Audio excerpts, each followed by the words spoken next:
Hey everybody, my name is Alex and this is Bento Radio. Now before we get started, just the usual podcast stuff. If you like the show, either on YouTube where you're watching it or if you're listening to it on your favorite podcast app, you can subscribe to it in either way. If you subscribe to it in YouTube, be sure to hit the like button and the notification bell as well, because both really help the show, but also it'll let you know when new episodes drop.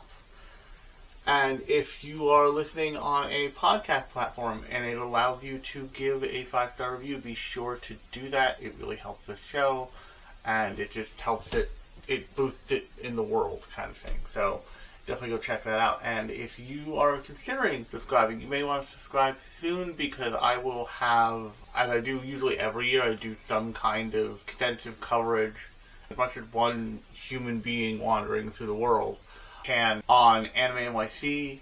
And when I say that, I talk about the vibe and feel of the convention. I also talk about the panels there, the guests, all that stuff. So definitely look forward to that coming up right about in a month, because I will be going as press this year. Special thanks to the press team over at Anime NYC as always. But, and actually, before I forget, interview requests went out, the first round of which went out, I want to say late last week.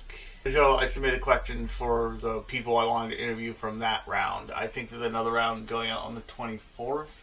I'm not going to tell you who I applied for, because if you're paying attention, you can probably figure it out. But I don't want to jinx it. I'm not that superstitious, but I'm superstitious enough to say I don't want to jinx it. And B, I don't know if they'll be approved, so I don't want to promise something. But last year I did an interview with actually like a press conference interview, where it was a bunch of us in the room, it was a bunch of the people from the press pool in the room. We all got to ask questions, and I am a doofus, so I didn't want to misattribute stuff to people in post, so I just used my own questions. But hilariously enough, I was also the first question in that interview, so my name pops up all over the internet weirdly. Or my outlet also pops up all over the internet for like a week after with that kind of stuff, interestingly. But, so that's what I've got going on. If you super love the show, you can go over to bento-box.ghost.io. I stopped doing write-ups of each individual show. I'll probably, when I can wrap my brain around it, do it for shows like that I think warrant it more than others. But I used to do a post that went alongside every single episode. Now I don't do that so much anymore, but you can find a link to the podcast, and it has a full podcast feed. You can also find essays that I've written about anime just more broadly, and in ways that are less focused on a singular show, more focused on concept over a bunch of shows. So definitely go look at that if you absolutely love what I'm doing here. Without further ado, let's jump into what we're talking about this week, and that is a returning show, because I want to talk about the first season for reasons that will become clear. And that show is Tanya the Evil, so I'm going to toss it over to I to give us a plot synopsis. Take it away, I. Tanya the Evil follows a ruthless Japanese salaryman who is reincarnated by the mysterious being X as Tanya de a young girl in a war-torn world where magic exists. Determined to prove that logic is stronger than faith, Tanya rises through the Imperial Army's ranks, only to find that every victory drags her deeper into an ever-expanding war. By the end of the season, the conflict has only grown larger, and Being X has created a new rival, Mary Sue, setting the stage for Tanya's next brutal campaign. With the plot synopsis out of the way, I want to talk about how we got to the point where we have a show like Tanya the Evil. And the way we got to that is SAO, say what you will about it, and a couple other shows cemented the idea of a wish fulfillment fantasy in an isekai. In what we see as an isekai, which is a show essentially about somebody being transported to another world. And SAO did that in the form of being trapped in a video game, where people's bodies weren't in the game, but they were linked to it, so it could feel like you really were trapped in this thing, in a way that you weren't, in a way that was satisfactory, in a way that was also mimicked by a show called Thought Hack. But essentially what that did was what that and other shows did was it created this structure of what would become modern isekai and anime. And then you had a property, not just a show, called Jobless Reincarnation. And Jobless Reincarnation took a ton of anime tropes and in an isekai setting went really experimental and really treated it with gravity and awareness and understanding that you don't get a whole lot. You can get it, but you don't necessarily get it. And you see that kind of proven out in things like that anime that people abbreviate to Country Bumpkin. It's like, I can't believe this Country Bumpkin is a master swordsman or something. But without the isekai elements of that in that show, it feels very different because it doesn't feel as wish fulfillment-y. Partly because Barrel's in his 30s and he's like, he treats himself like he's old and out of touch and out to pasture. He's probably in his 30s because that's the way Japan and anime goes, but he's treating himself like he's 65 pushing 95. But the other reason why that show feels particularly weird is because it doesn't have this, it's playing both sides of it, because it wants to be realistic, but it also wants to do wish fulfillment stuff, and it doesn't commit to either one, really. So he has a harem, but he doesn't want it. And so you have, I was watching the second season, and part of that episode is just devoted to two of the girls in the harem without him, fighting about who loves him more in a bar. This show, and I sat there and I was like, this show is like anti-Bechdel test. And so what I'm saying there is that you can do the formula really well and come out with something like Jobless Reincarnation, which, for all of its faults, which it has many in the eyes of lots of people, and I would never blame people for not wanting to watch it, is trying to thread a very difficult needle very carefully. And then you have things like Trapped in Another World with My Smartphone. I look at a lot of these shows and I have this distinct feeling of these feel like shows that were made to be repurposed by abridged YouTubers in a failed project 6 months later. Because in Another World with My Smartphone, it's not particularly a good show, but it used as a base for an abridged series is weirdly hilarious. Because if you haven't seen it, Smartphone abridged, it's completely gonzo bizarre. And the reason why I'm talking about this is because I want to demonstrate that the two roads that isekai went down. And actually there's a bunch of roads that isekai went down, and there's a bunch of ways to do it. But it's interesting that, and the idea of holding Tanya the Evil up to Jobless Reincarnation is actually really interesting. Because they both have a pretty similar base concept in that someone who is considered to be a bad person is unceremoniously killed. In Jobless Reincarnation, he gets hit by a truck. In Tanya the Evil, he gets pushed onto the train tracks, and then they get transported to another world. And by the way, spoilers for both Jobless Reincarnation and spoilers even for the Jobless Reincarnation light novel series, because I'm going to say something here I don't think have gotten to in the anime, even. And spoilers for all of Season 1 of Tanya the Evil, at the very least, in the movie and the special episode. But with that out of the way, in Jobless Reincarnation, it's revealed that Rudeus was accidentally pulled into another world. He was supposed to die, but whoever summoned Nanahoshi, who was one of the teenagers he saved from being hit by the truck, also got his soul tangled up in it, and so his soul got brought over alongside Nanahoshi's, but because Nanahoshi was brought, her entire body was brought to another world. Her body still follows the other world's rules in terms of magic, but Rudeus was reborn and was literally reincarnated into that world, into the six-sided world, so he gets access to magic. Blah. The whole weird future thing that Rifujin Nan Maganode has in those novels that you don't need to worry about, really. If you know it, it's interesting, but if you don't, it's still interesting.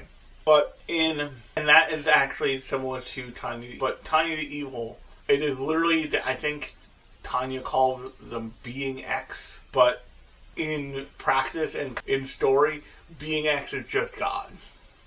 And God is punishing this pretty expertly in the first episode, painted as a deeply overambitious salaryman who is selling clearly at the cost of others, and he feels abusive to a point. He feels like a bad person in the way that people are allowed to be bad people if they are successful.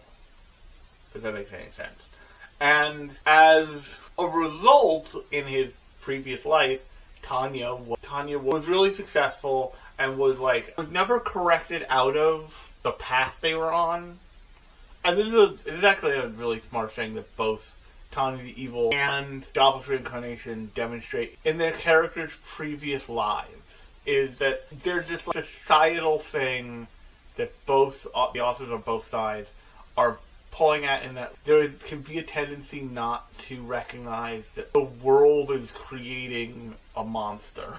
And in the case of Rudeus, whose name, and I don't, for either of them, I don't believe that you find out the name, although I would bet that you find out Tanya's original name.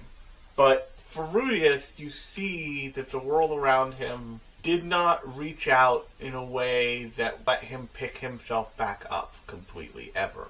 And he was so lost and hurt and in pain and screwed up and damaged by the end of his life that, of course, he was all kinds of screwed up. But in the case of Tanya, the person you saw just before they got pushed on train tracks by I believe a disgruntled coworker who got fired because of them. But I could be wrong. It's been a while since I've seen the first episode. They clearly were useful enough and successful enough, and within the trappings of the world, were awful in an acceptable way, if that makes any sense. And we've all seen people like this. We've all seen people who are overly ambitious, treat people badly in the name of getting something done, when in actuality, if you pull out to a bigger picture version of life, treating somebody badly just to get a project done at work is never okay.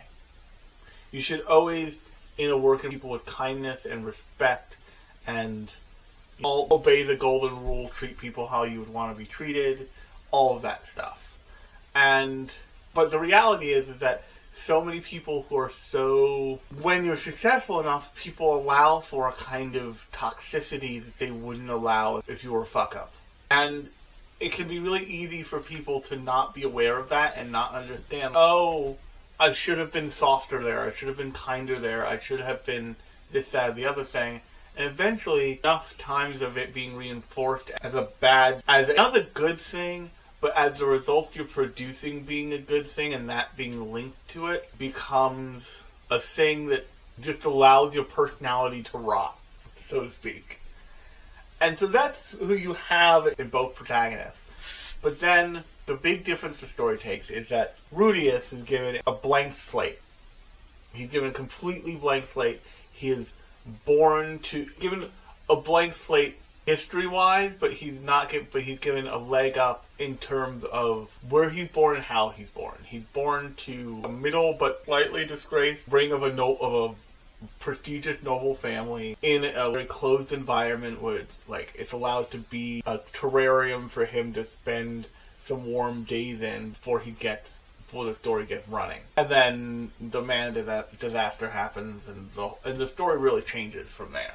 But that's certainly not to say that Rudeus' life is easy or without conflict or any of that stuff. But he has those two things in his arsenal in terms of being allowed to immediately be a better person, and being allowed to have a childhood that certainly isn't as cursed and nightmarish as his original childhood. But in the case of Tanya is essentially born in fascist 1930s Germany. It's the best way I can put it without triggering a bunch of stuff. And I hate even thinking about that, but I think it's warranted here. And the idea is that also that you're following Tanya as the bad guy. And so here's where I think the story conceit falls apart a little bit. I think that the story conceit falls apart in the way of you're playing with a lot of matches here.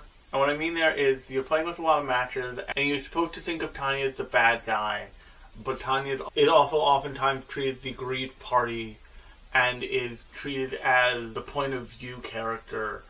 So, and don't get me wrong, there's something compelling about this, because I watched the first season a bunch of times, I think at least 3 times.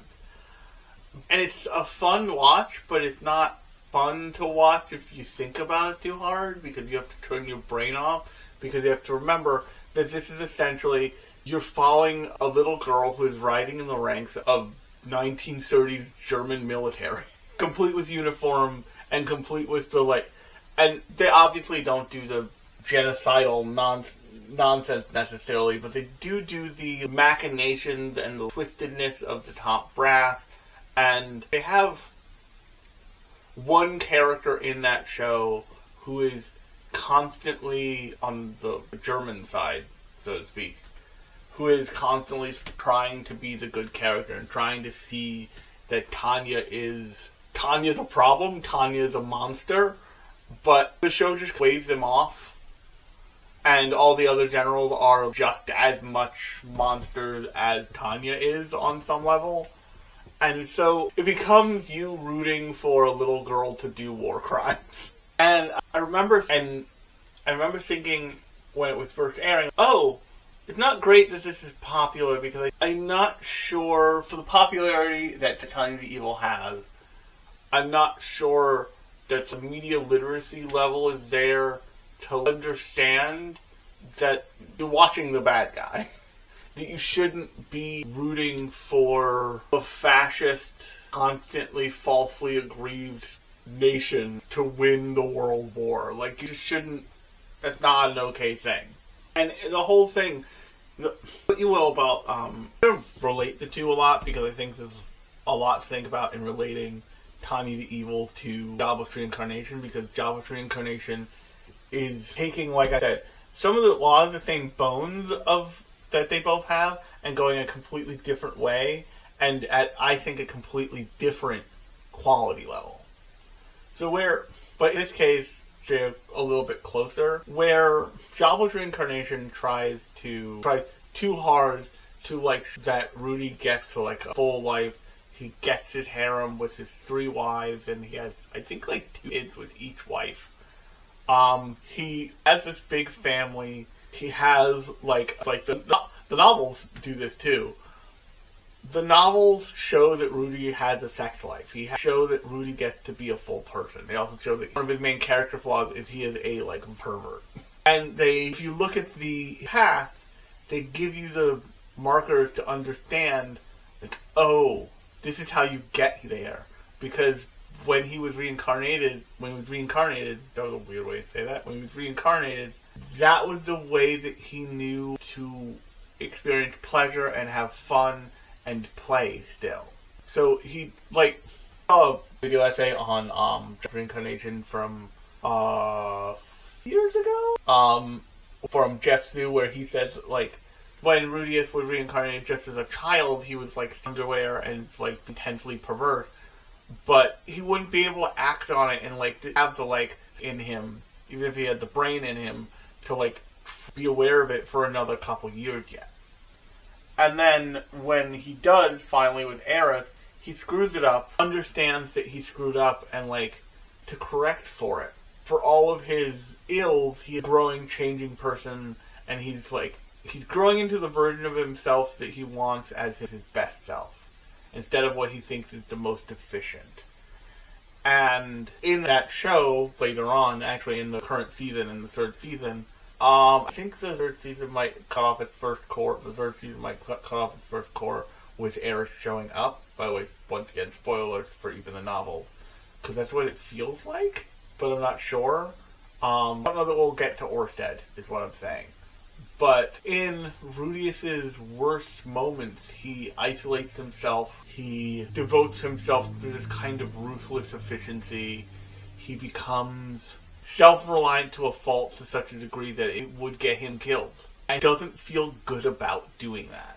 But then, in Tanya the Evil, she's always kind of alone, and she can call people to her side at any time, but she, her reliance is seen as this, thing, and is supporting it is acting as scaffolding around her original life, and the stuff that she did as a bad person in her former life, or in their former life, I should say there, because it's like a gender dysphoric thing there, I'm pretty sure. But their former life, the world perpetuates that badness and allows them to excel.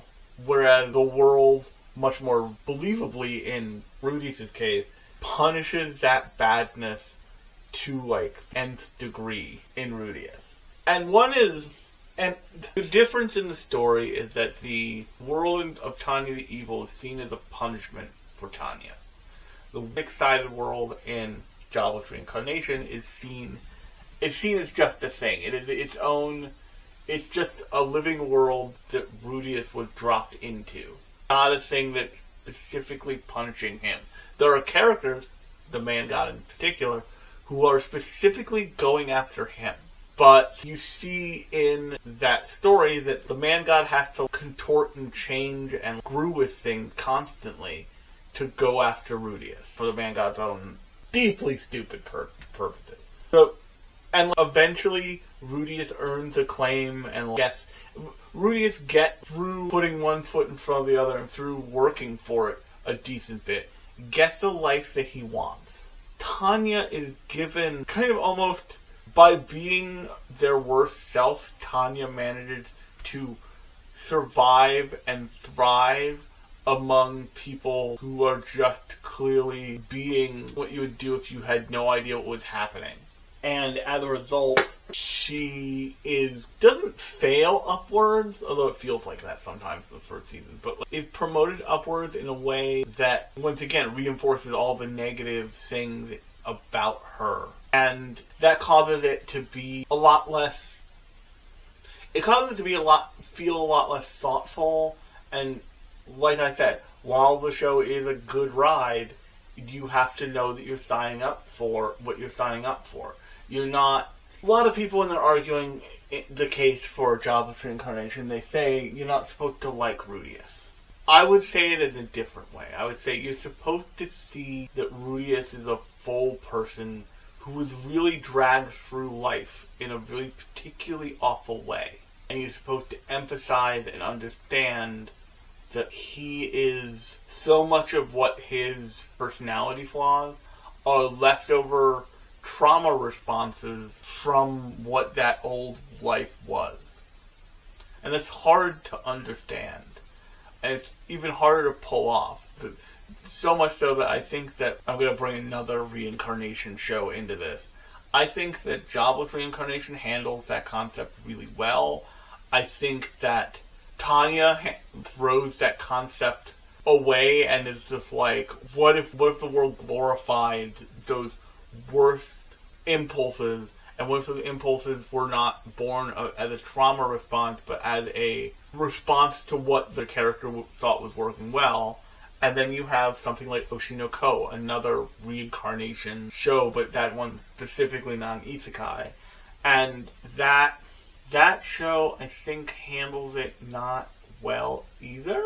Because I stopped watching the third season partially because I know where that show is going, and I'm not there for that necessarily. I would never, once again, spoilers, I guess, at this point for Oshi no Ko, but I'm not there for the Castle of Cagliostro-ness of... It's not the Castle of Cagliostro. For the revenge fantasy of it. It doesn't do it for me. And I don't want to watch somebody fall apart.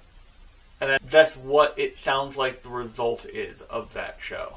And now that I'm in it, I'll probably watch the second season of Tanya, but I think there needs to be more in Tanya that feels less like a good time and more like framing Tanya explicitly the way I think the author wants you to see them. I don't think that it should be tiptoed around that Tanya is a bad person. That maybe the end of the story will demonstrate, and then Tanya grew up and died in a prison cell or something. But I just get the sense that it's not going to... So this is going to be a weird aside, but it'll make sense when I get there. A bunch of years back, I think in 2015, which means over a decade ago, there was an adaptation of a shoujo manga called, I think it was called Wallflower. And the idea behind this manga is essentially a romantic comedy where the girl is, it's actually one of the first ones I can think of in manga at least, where the girl was very, not just very plain, but hid herself and was very, loved horror movies and didn't necessarily want to be involved with romance or any of this stuff. Think Kiss Him Not Me territory. But it's in the manga, and it's also in the anime, there's this sadistic fantasy scene, and one of them, the main character, is just dressed like a Nazi, but like a sexy Nazi, and that prompted, that scene had prompted, one way or another, a lot of people to be like, what's with Japan in World War II? And whenever I get that question, I always say, well, first off, they were on the losing side. Second off, they always did terrible things in war. Hell, the reason the Geneva Conventions exist is because Canada's the secret monster of the world, apparently. Wild things, if left to their own devices, apparently. But so has America, and so has anybody who participated in war, especially as the aggressor. But one of my favorite parts about a show that a lot of people deeply love, Attack on Titan, is that Attack on Titan gets the idea that, like, no just side if we're blowing each other up. Like, move past that. If we skipped over talking entirely and just gone to hitting each other as hard as we can, then that's the worst thing. It doesn't matter who's right, who's wrong at some point. Like, still killing each other. And it's really hard for people to conceptualize and hear and understand. But, like, have to be willing to put the guns down and go to the table with whoever the other side is. And in so many other countries, Germany is a great example, even America to a certain extent is a great example. There has been this examination of what people did and where they were at fault and this other stuff. And in some countries, and you can tell in these countries, you can tell that less of that had been done. And in lots of cases, in terms of Japan, that stuff still hasn't been done. So you get this reverence for the Reich that is not always informed, that is clearly just fully misinformed. And that full misinformation contributes to, like, this is just like a pop cultural thing. Whereas in JoJo's Bizarre Adventure, there's a character who's a Nazi, and it's just like, but in American anything, you watch something like Inglourious Bastards, or Men, or name any, one of these movies comes out every, like, years, basically, at this point, where it's like, oh, hey, we want to make a movie with an unequivocal bad guy, we're gonna make the bad guys Nazis. We might name them something else, but they're gonna be Nazis, because that's shorthand for, like, person that you are allowed to just completely revel in seeing brutalized and killed, and that's, like, of the movie Inglourious Bastards. Like, Bastards is the reason why those characters get to be such animalistic monsters, and charismatic animalistic monsters, is because they're fighting the Nazis. So if you're going to have a, like, that alludes to that, or deals with that, or, like, in that, and you want the viewer to understand, oh, this is bad, you need to be really explicit about it. Or at least I feel you do. And there's still tons of room for, like, in character work in that, but take a look at, Titan is a perfect example.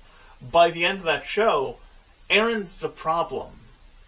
And they do a good job throughout the entire show, or a reasonably good job throughout the entire show, of, like, show the process that it takes to get Aaron to be the big hulking skeleton monster stamping the world smooth. And yes, it's a little twisty, yes, it's a little retconny, but the core point is, like, hey, we're turning this kid into a problem. And in this show, you don't have this understanding of this person is a problem. In Tanya, you don't have this understanding that this person is a problem and should be dealt with, because they spend so much time showing her struggle, but also glorifying that struggle, even though she is excelling at a terrible thing, and not...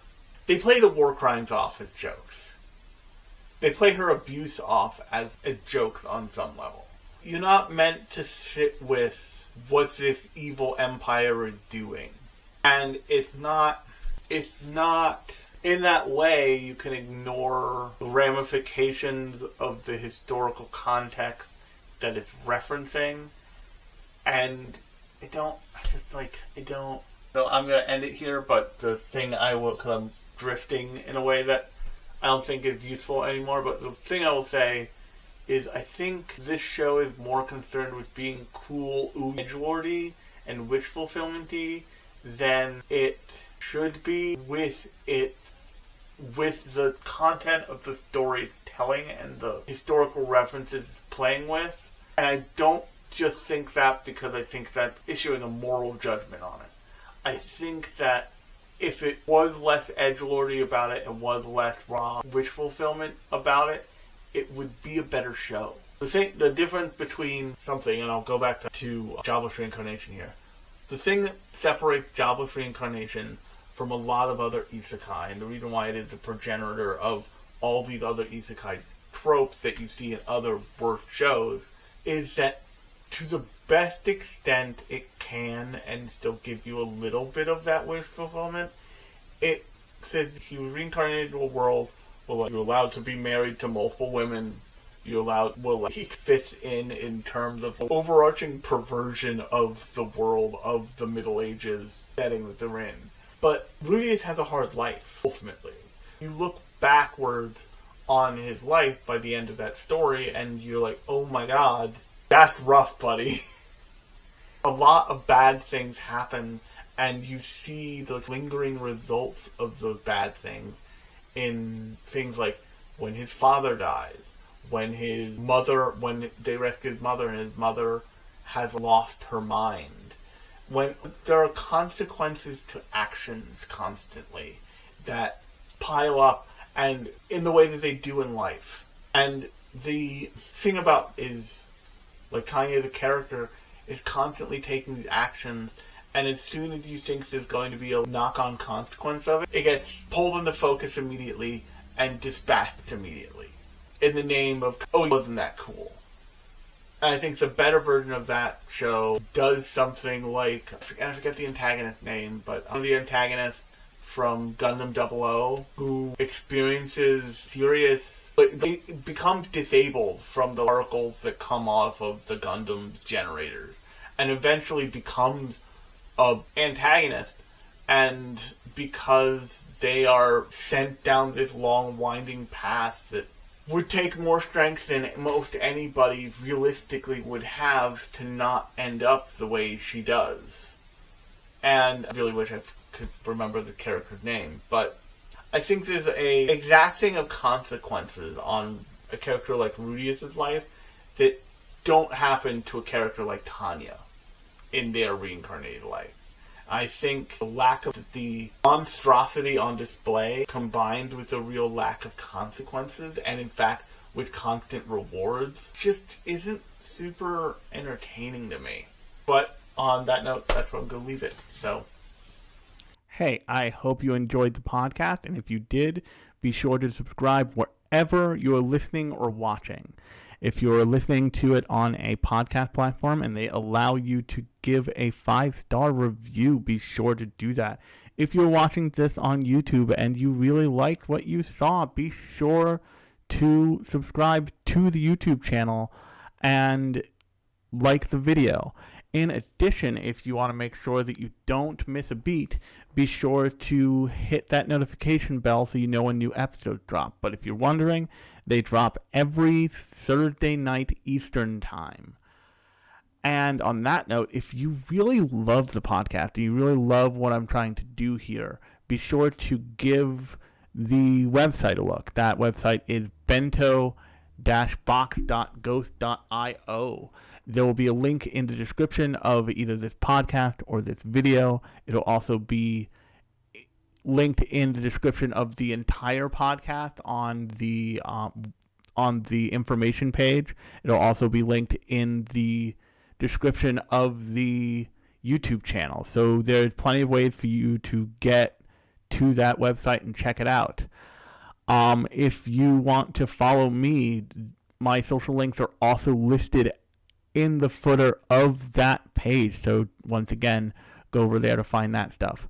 But I hope you liked the episode. I look forward to talking to you next time.